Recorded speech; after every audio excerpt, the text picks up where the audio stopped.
Hi guys, my name is Simran Matlani and you are watching to my channel Martha and Mariam। इस video में जो हम देखने जा रहे हैं वो है महाराष्ट्र सिलेबस पर बेस्ड स्टैंडर्ड 11th की हिस्ट्री का चैप्टर नंबर 2। इस चैप्टर का ये दूसरा पार्ट है। तो अगर इस चैप्टर का पहला पार्ट आपने नहीं देखा है तो आप उसे मेरे यूट्यूब चैनल पर देख सकते हैं। ऑल्सो चैप्टर नंबर 1 के सारे पार्ट्स मेरे यूट्यूब वीडियो पर अवेलेबल हैं, तो आप उसे कभी भी देख सकते हैं। शुरू करते हैं इस दूसरे पार्ट के साथ। मेरे को कुछ लोगों का कमेंट आया था कि मैं बुक से पढ़ के एक्सप्लेन करना शुरू करूं, तो मेरे पास पेपर फॉर्मेट में तो बुक है नहीं, इसीलिए ये मेरे पास जो डिजिटल फॉर्मेट में बुक है मैं इसी में से रीड करूंगी अभी और आपको एक्सप्लेन करने की कोशिश करूंगी। तो शुरू करते हैं हिस्ट्री चैप्टर नंबर 2 का दूसरा पार्ट।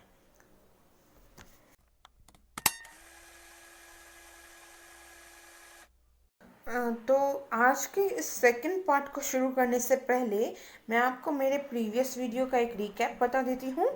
हमने हमारे इस चैप्टर के पहले पार्ट में देखा था कि कैसे हड़प्पन सिविलाइजेशन की डिस्कवरी हुई थी ईयर 1920 में। उसके बाद मैंने आपको कुछ फीचर्स भी बताए थे हड़प्पन सिविलाइजेशन के बारे में। उसमें मैंने आपको बताया था कैसे जो टाउन प्लानिंग थी वहाँ कितनी सिस्टमेटिक टाउन प्लानिंग हुआ करती थी। फिर हमें सिविलाइजेशन में कुछ सील्स भी मिली थी और कुछ ऐसी इमारतें मिली थी जो हमें बताती हैं कि उस वक्त के लोग काफ़ी एडवांस्ड और वेल प्लान्ड भी थे। इसको आप डिटेल में आप देख सकते हैं मेरे प्रीवियस वीडियो में। आगे बढ़ते हैं इस वीडियो के साथ। इस वीडियो में जो है हम देखने जा रहे हैं कि कैसे जो हड़प्पन सिविलाइजेशन है उसकी इम्पोर्टेंट सिटीज़ क्या थी। यहाँ इम्पोर्टेंट सिटीज़ से मेरा मतलब क्या है कि जैसे हम इंडिया में रहते हैं तो इंडिया की भी कुछ इम्पोर्टेंट सिटीज़ हैं। जैसे कि मान लीजिए दिल्ली, वो स्पेशल होता है क्योंकि वो एक नेशनल कैपिटल है। फिर मुंबई को स्पेशल बनाती है उसकी बात जो कि है बिजनेस हब होने की। और फिर ऐसे बहुत सारे शहर हैं अभी भी इंडिया में जो किसी न किसी चीज़ की वजह से बहुत ही स्पेशल बनाते हैं पूरे देश को। तो यहाँ जो हम सिटीज़ को रहे हैं वो इसीलिए है क्योंकि हड़प्पन सिविलाइजेशन या इंडस वैली सिविलाइजेशन में भी कुछ ऐसी सिटीज थी जो उस पूरी सिविलाइजेशन को काफ़ी फेमस बनाती थी या उन सिटीज में कुछ खास था। तो देख लेते हैं कि हड़प्पन सिविलाइजेशन में कौन सी इम्पोर्टेंट सिटीज थी।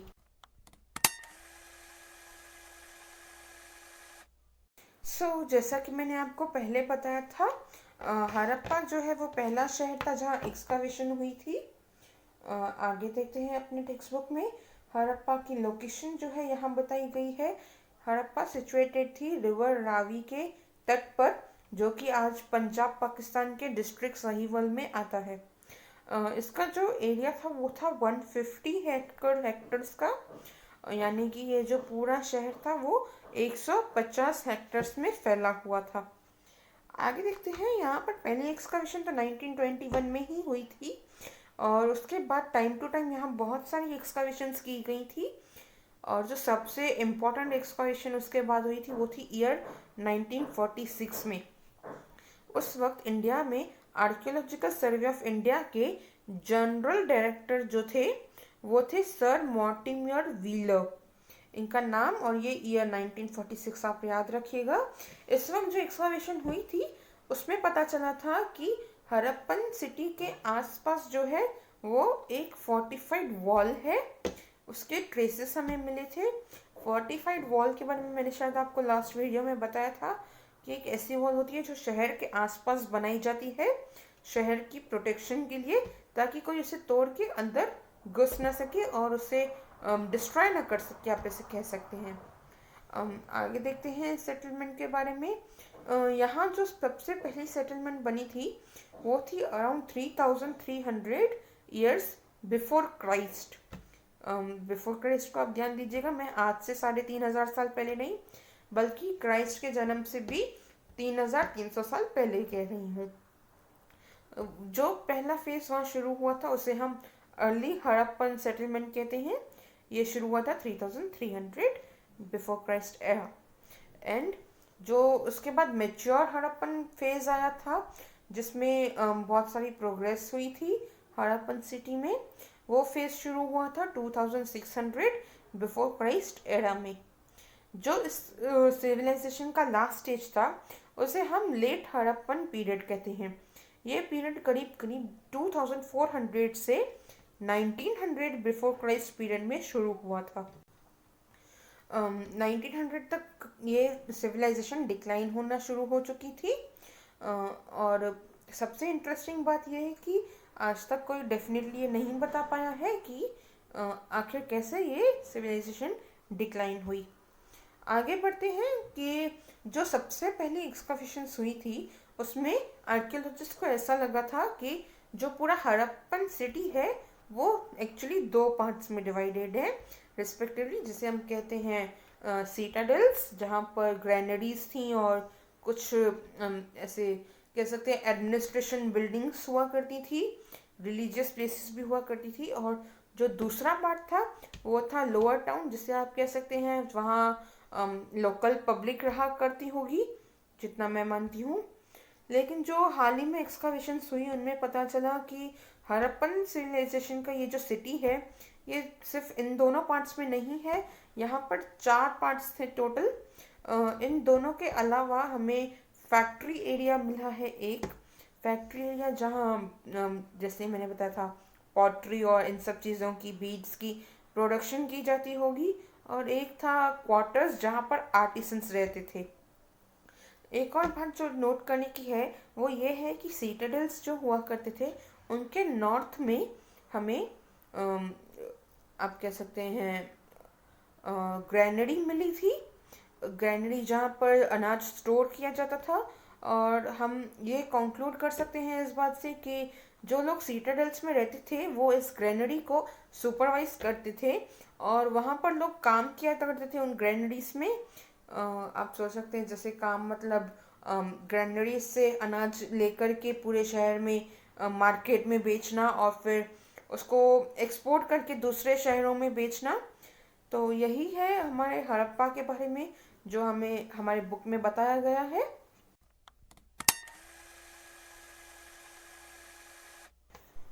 तो हड़प्पा के पास जो सेकंड इम्पोर्टेंट सिटी आती है वो है मोहनजोदड़ो। इसे हम मोहनजोदड़ो प्रोनाउंस करते हैं, ना कि मोहनजोदारो। देखते हैं इस सिटी के बारे में हमारे टेक्स्ट बुक में क्या बताया गया है।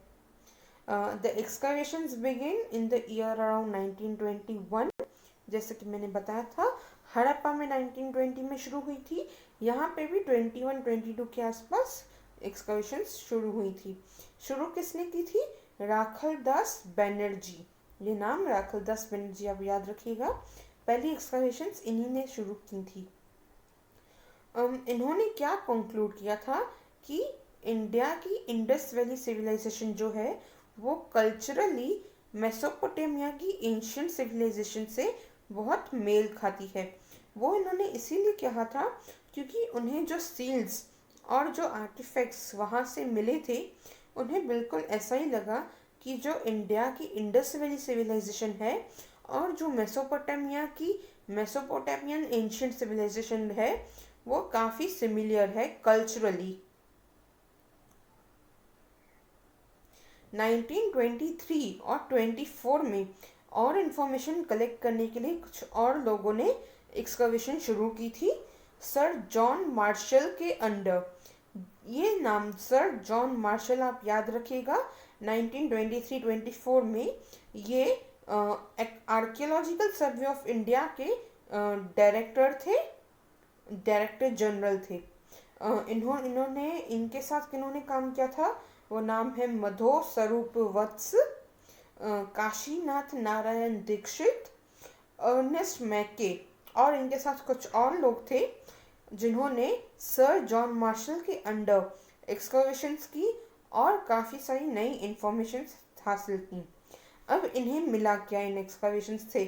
पहले जो इन्हें मिला वो थे आर्टिफैक्ट्स और हाउसेस और पब्लिक मॉन्यूमेंट्स। इन्होंने अनअर्थन यानी धरती से निकालना यानी एक्सकवेशन में मिलना। तो इन्हें आर्टिफैक्ट्स मिले थे। दूसरा था इन्हें हाउसेस यानी कि उस वक्त के घर मिले और बहुत सारे पब्लिक मॉन्यूमेंट्स मिले। पब्लिक मॉन्यूमेंट्स जैसे आज हम आज अपने आसपास देखते हैं, जैसे चौंक हो गया, चौंक पे बने पुतले हो गए, तो ऐसे पब्लिक मॉन्यूमेंट्स होते हैं।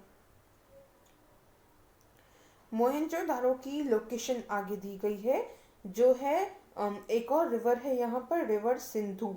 तो आपको ये याद रखना होगा कि मोहनजोदारो रिवर सिंधु के बैंक्स पर बना हुआ है और हड़प्पा रिवर रावी के बैंक्स पर। और ये दोनों ही जो हैं पंजाब में आती हैं, पाकिस्तान के। इसका डिस्ट्रिक्ट है डिस्ट्रिक्ट लारकाना। इसकी जो बॉटम लेयर थी एक्सकावेशन में नहीं जा पाए क्योंकि ग्राउंड वाटर बहुत ज़्यादा था। अब इसका क्या मतलब हुआ, जब एक्सकावेटर्स रिसर्च कर रहे थे, खोदाई कर रहे थे वहाँ पे, तो उसके जो बॉटम मोस्ट लेवल था वहाँ पर एक्सकावेशन नहीं हो पाई क्योंकि पानी का जो लेवल था वो बहुत ज़्यादा था। पर ये माना जाता है कि जो सेटलमेंट इसके नीचे रही होगी वो मेहरगढ़ के नियोलिथिक मेहरगढ़ की जैसी ही होगी। आगे देखें कि यहाँ लिखा है मोहनजोदारो एरिया वाइज सबसे बड़ा शहर था और जो पाकिस्तान में डिस्कवर हुआ था। पहले इसके लिए भी यही माना गया था, जैसे हड़प्पा के लिए कहा कि इसके लिए भी यही माना गया कि ये सिटी जो है दो पार्ट्स में डिवाइडेड है। और बाद में इन्हें पता चला कि सीटाडेल और लोअर टाउन के अलावा यहाँ एक और सेक्शन है जिसे मार्केट कहते हैं। मार्केट में इस सेक्शन में इन्हें क्या क्या मिला वो है कुछ वर्कशॉप्स, जैसे आप कुछ दुकानें कह सकते हैं। क्लिंस मिले थे। क्लिंस का क्या मतलब होता है, ये एक ऐसी जगह होती है जो बहुत ही गर्म होती है, जिसे चीज़ों को बेक करने के लिए या गर्म करने के लिए या जलाने के लिए बनाई जाती थी। इन क्लिंस में पॉटरी बेक हुआ करती थी। अब पॉटरी बेकिंग का क्या मतलब हुआ, जैसे हमने मिट्टी से आकार तो दिया पर इस आकार को सॉलिड करने के लिए उसका आग में जलना ज़रूरी होता था। तो मार्केट में जो है क्लिंस मिली थी जहाँ कहते हैं कि पॉटरी बेक होती थी। और बीड्स भी मिले थे, जैसे मैंने पहले बताया था बीड्स मेकिंग शुरू हुई थी। मोहनजोदारो में जो रिमेन्स मिले थे वो काफ़ी इंटैक्ट थे। इंटैक्ट से मेरा मतलब है सलामत होना आप कह सकते हैं। मतलब जो चीज़ें मिली थी, जो आर्टिफैक्ट सील्स वगैरह मिले थे वो काफ़ी मजबूत थे कि अंडरग्राउंड होने के बाद भी वो टूटे हुए नहीं मिले, बल्कि काफ़ी अपनी शेप में सलामत मिले थे। तो इस वजह से, मतलब किस वजह से कि जो चीज़ें थी वो अपने आकार में थी, इसीलिए हमें ये पता चला कि इस सिविलाइजेशन की और स्पेशली इस शहर की ग्लोरी क्या थी, यानी कितना प्रॉस्पेरस, कितना ग्लोरियस ये शहर था। ये पता चला था वहाँ के बने हाउसेस, घरों से, और मेजेस्टिक बिल्डिंग्स जो वहाँ पर बनाई जाती थी। जैसा आपको मैंने पहले बताया था कि मेजेस्टिक बिल्डिंग्स बनती थी जहाँ पर एडमिनिस्ट्रेटिव लोग रहा करते थे। एंड फिर आर्टिफैक्ट्स से बहुत सारे अलग तरीके के आर्टिफैक्ट्स हमें वहाँ से मिले थे। आगे बढ़ते हैं हम। इस बात से हमें क्या ये पता चला था कि जो इस जगह की टाउन प्लानिंग थी और पब्लिक एडमिनिस्ट्रेशन थी वो काफ़ी अच्छी थी। जैसे हमने अपने देखा था प्रीवियस वीडियो में फीचर्स में कि यहाँ टाउन प्लानिंग और पब्लिक एडमिनिस्ट्रेशन काफ़ी अच्छी थी। तो इसी वजह से हम कहते हैं, क्योंकि ये कैरेक्टरिस्टिक्स हमें इस रिसर्च से पता चले थे। दूसरा जो है टाउन प्लानिंग जो हड़प्पन सिटीज़ की थी उसे हम आज की चंडीगढ़ की टाउन प्लानिंग से कंपेयर कर सकते हैं। मतलब आप देख लीजिए 3000 बिफोर क्राइस्ट ईयर्स पहले जो शहर इंडस वैली में बनाया गया था उसको हम आज के चंडीगढ़ से कंपेयर कर सकते हैं, क्योंकि उनका काम इतना बढ़िया था। Considering the economic and human resources required for the creation of a pre-planned city like Mohenjo-daro, it is obvious that it was created to serve a distinctive purpose.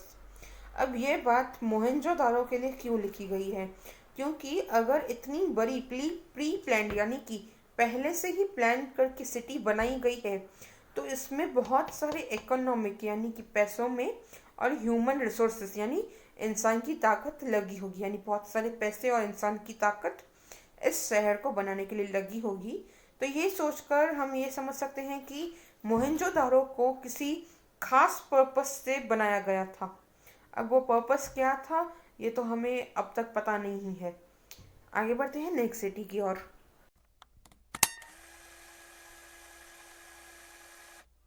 जो हमारी नेक्स्ट साइट है वो है कालीबंगन। कालीबंगन जो है वो बीकानेर से 205 किलोमीटर दूर है और ये राजस्थान के हनुमानगढ़ डिस्ट्रिक्ट में आती है। इसकी जो रिवर है वो है रिवर घाघर। ये रिवर घाघर के बैंक्स पर बनी है। इसकी जो कह सकते हैं जब ढूंढी गई थी वो था ईयर 1960। 1960 में आर्कियोलॉजिकल सर्वे ऑफ इंडिया के डायरेक्टर जनरल थे ब्रिजवासी लाल और उनके साथ थे बालकृष्ण थापर। इन्होंने वहाँ एक्सकवेशंस की थी, रिसर्च की थी, सर्वे किया था और उसके बाद हमें पता चला कालीबंगन एक प्री हिस्टोरिक साइट नहीं बल्कि एक हड़प्पन साइट है। और आगे बढ़े, कालीबंगन थी तो हड़प्पा और मोहनजोदारो के कंपेयर में काफ़ी छोटी जगह, बट यहाँ पर हमें दो सेटलमेंट्स मिली थी।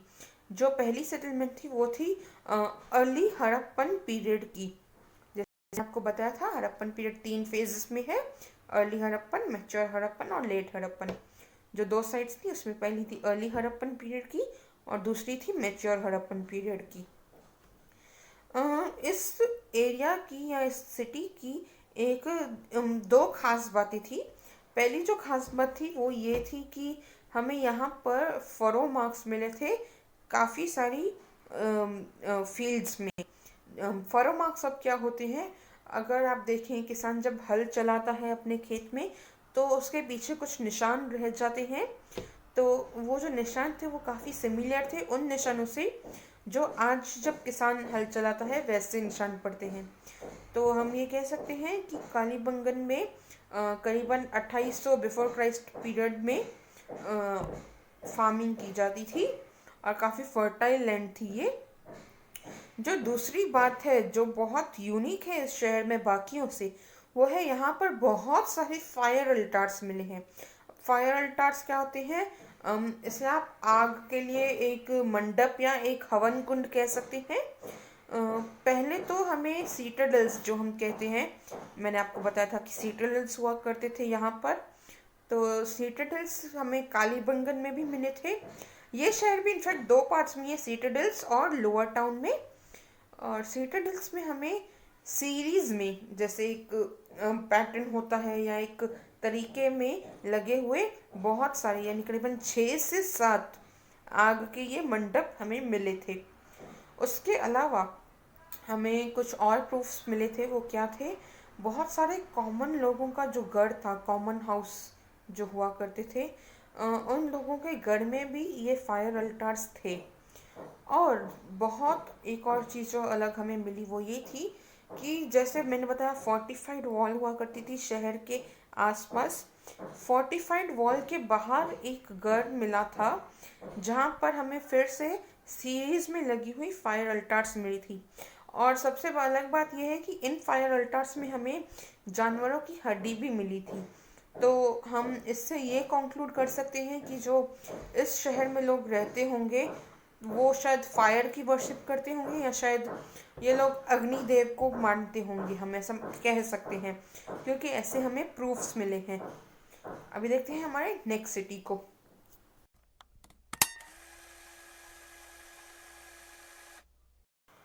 जो हमारी मेजर सिटीज़ में चौथा है वो है लोथाल।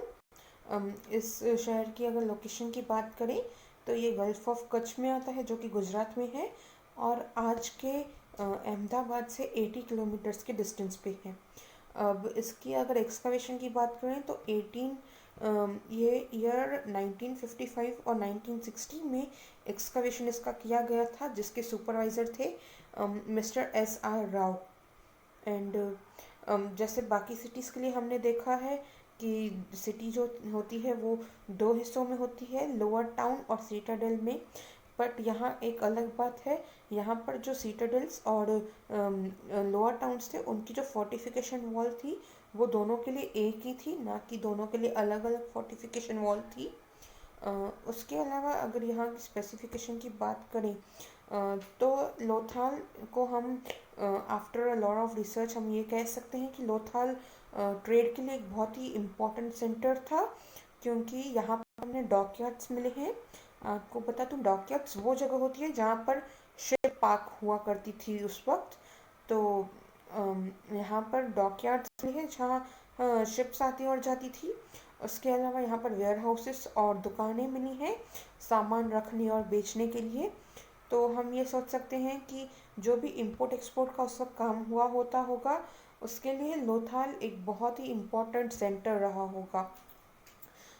इसके आगे बढ़ते हैं यहाँ की इंजीनियरिंग और आर्किटेक्चर पे, जो कि बहुत ही खास हम कह सकते हैं रहा है, क्योंकि आर्किटेक्चर की बात करें तो जो भी हमारे रिसर्चर्स को यहाँ पे मिला है, उसके बाद ऐसा लगता है कि लोथाल में जो लोग रहे होंगे वो उनकी इंजीनियरिंग नॉलेज बहुत ही अच्छा होगा, और उनका टाइड्स जो होती हैं सी की, हाई टाइड और लो टाइड, उसमें भी उनका नॉलेज बहुत अच्छा होगा, क्योंकि उन्होंने जिस तरह से डॉकयार्ड को बनाया था, उनके तरीका ऐसा था कि जब हाई टाइड हो तो वो बोट्स जो हैं आराम से एंटर कर सकें, और जब टाइड्स लो हों रिवर्स की तो बोट्स आराम से एग्जिट कर सके। ऑल्सो उन्होंने डॉकयार्ड पे ऐसे फीचर्स भी रखे थे कि जब शिप अंदर आ जाए या बोट अंदर आ जाए डॉकयार्ड में, तो उसका पानी ड्रेन होके कैनाल में चला जाए, और फिर उस बोट को रिपेयर करके वापस सी या रिवर में छोड़ा जा सके। रही बात यहाँ की सी की, तो यहाँ है वाटर बॉडी की यहाँ की, तो यहाँ पर वाटर बॉडी है भगाओ रिवर। हम कह सकते हैं लोथाल जो थी वो भगाओ रिवर पर बनी हुई थी। तो हम इसे इस तरह से देख सकते हैं जैसे हमारी मुंबई जो है वो अरेबियन सी पे बनी हुई है, तो इसलिए वो एक इम्पोर्टेंट पोर्ट का सेंटर बन जाती है। वैसे ही हम कह सकते हैं कि ये उस वक्त की मुंबई होगी, क्योंकि यहाँ पर पोर्ट था, यहाँ अच्छे आर्किटेक्चर का डॉकयार्ड था, और हम मान सकते हैं कि यहाँ पे बाहर से शिप्स आती और यहाँ से शिप्स जाती होंगी। तो ये एक इम्पोर्टेंट ट्रेड या बिजनेस हब रहा होगा।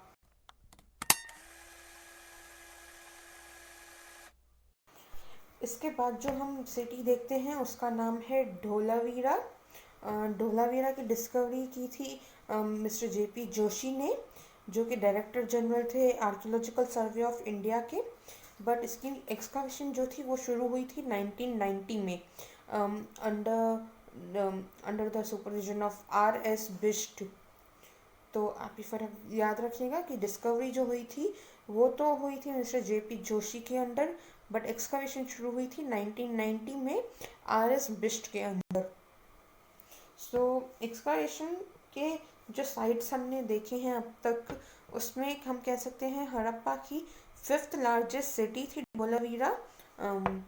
और समवॉट ये जो इसका जो स्ट्रक्चर था वो बाकी सिटीज़ से काफ़ी अलग था। यहाँ पर आउटर फोर्टिफिकेशन वॉल्स थी। जैसे देख लीजिए, ये पूरी जो सिटी थी वो 4 सेक्शंस में बटी हुई थी। तो जैसे पहला सेक्शन हमने देखा है सीटाडेल। सीटाडेल बना हुआ, उसकी अपनी एक फोर्टिफिकेशन वॉल थी। फिर सीटाडेल के एडजेसेंट जो ज़मीन हुआ करती थी वो रिजर्व्ड होती थी हायर ऑफिशियल्स के लिए, और इसकी भी अपनी एक फोर्टिफिकेशन वॉल होती थी, जिससे ये दोनों अलग होते थे। फिर जो तीसरा था वो जैसे हमने पहले पढ़ा है, एक लोअर टाउन जहाँ कॉमन लोग शायद रहा करते थे, उसकी अपनी एक फोर्टिफिकेशन वॉल थी। पर फिर जो चौथा सेक्शन था वो आउटर फोर्टिफिकेशन था, उधर कोई दूसरी फोर्टिफाइड वॉल नहीं थी। जो ये चौथा सेक्शन था वो परहैप्स शायद वहाँ पर वर्कर्स रहा करते थे। और एक बात जो यहाँ हमने डोलावीरा के लिए नोटिस कर सकते हैं वो ये है कि शायद यहाँ पर एक डैम कंस्ट्रक्टेड था, जो कि 2 नदियों के पानी को कंट्रोल करता था और उस पानी को डाइवर्ट करता था कैनल्स और लेक्स में। तो अगेन आप देख सकते हैं कि यहाँ पर भी आर्किटेक्चर काफ़ी कमाल का है। तो हम सोच सकते हैं कि ढोलावीरा में भी जो लोग रहे होंगे वो आर्किटेक्चर में काफ़ी अच्छे रहे होंगे। और एक और बात, रही बात इसकी लोकेशन की, तो ये भी लोथल की ही तरह कच्छ में ही आता है, गुजरात के।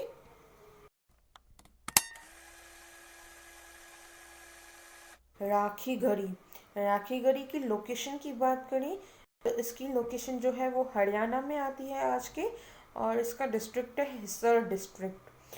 ये लोकेशन दिल्ली से करीबन 150 किलोमीटर्स की डिस्टेंस पर है।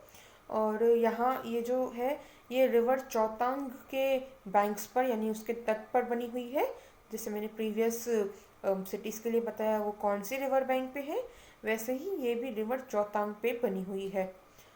इसकी और इम्पोर्टेंट फीचर्स की बात करें तो हाँ, ये हड़प्पन सिविलाइजेशन की सबसे बड़ी आज की सबसे बड़ी एक्सकावेटेड सिटी है, even in India and Pakistan.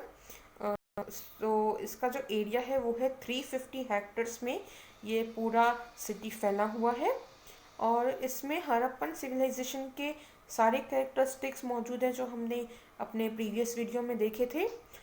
इसकी डिस्कवरी की बात करें तो इसकी एक्सकवेशन जो है वो 1963 में शुरू हुई थी और करीब करीब ईयर 2000 तक चली थी। इनफैक्ट डॉक्टर वसंत शिंदे जो कि डेक्कन कॉलेज के थे पूना से, उन्होंने भी यहाँ पर एक्सकवेशन कंडक्ट किया था। इसके और मेजर फीचर्स की बात करें तो कालीबंगन की तरह यहाँ पर भी फायर अल्टार्स मिले हैं, यानी कि हवन कुंड या अग्निकुंड जिसे हम कहते हैं। तो शायद यहाँ पर भी कालीबंगन की तरह लोग थे जो आग की पूजा करते थे या फायर वर्शिपिंग करते थे। दूसरी जो इम्पोर्टेंट बात है वो ये है कि यहाँ हमें सिमेंट्रीज मिली है, जिसे हम शमशान घाट कहते हैं, जहाँ मरने के बाद इंसान की डेड बॉडी को दफन किया जाता है। बात करें यहाँ के स्केलेटन रिमेन्स की तो उनकी अभी तक साइंटिफिक रिसर्च नहीं हो रही है, बट हाँ इनकी जेनेटिक्स पर रिसर्च की जा रही है, जबकि इनके स्केलेटिक्स को अब तक स्टडी नहीं कर रहे हैं। और साइंटिस्ट का कहना है कि कुछ और स्टडी के बाद हमें बहुत जल्दी ये पता चल सकता है इन स्केलेटन से कि जो हड़प्पन सिविलाइजेशन में रहने वाले लोग थे उनका ओरिजिन कहाँ से था और वो एक्चुअली डेवलप कैसे हुए थे और उनके ऐसे एज अ ह्यूमन फीचर्स क्या क्या थे।